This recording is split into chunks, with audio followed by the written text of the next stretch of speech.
Next, there's growing evidence that weeks, even months after getting coronavirus, some people still experience symptoms that leave them physically and mentally drained.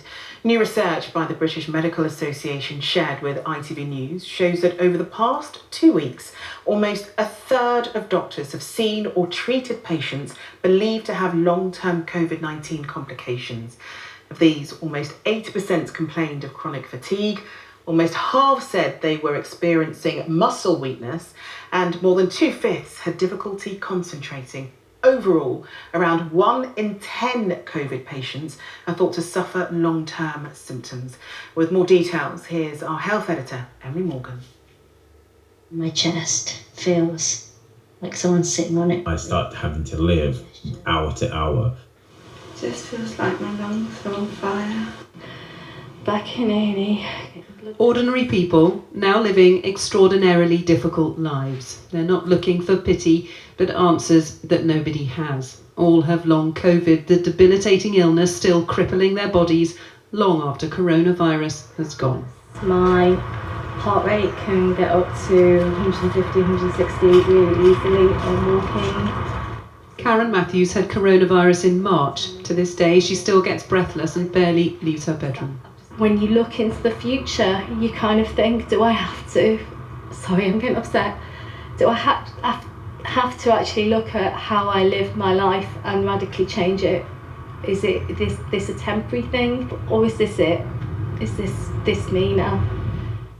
Long COVID is devastating and complex. Very little is known about it and appears to affect those who were previously fit and active. One of the world's largest studies into the condition is here in the UK. There does seem to be a group of people that really are having prolonged symptoms, be that breathlessness or fatigue, problems in concentration, problems with mood, so anxiety and depression.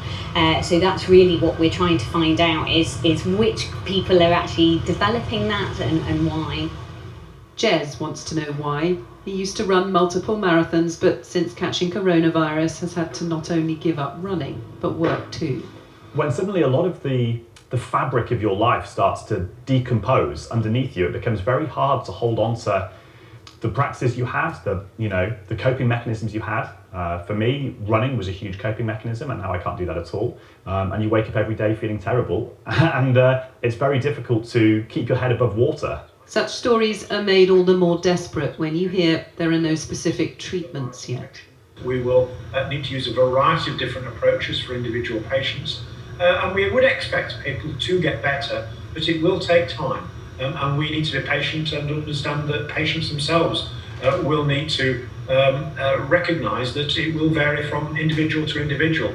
Jez hasn't been running in the new trainers he bought just before contracting COVID-19. He hasn't yet given up hope. He may still. Emily Morgan, ITV News.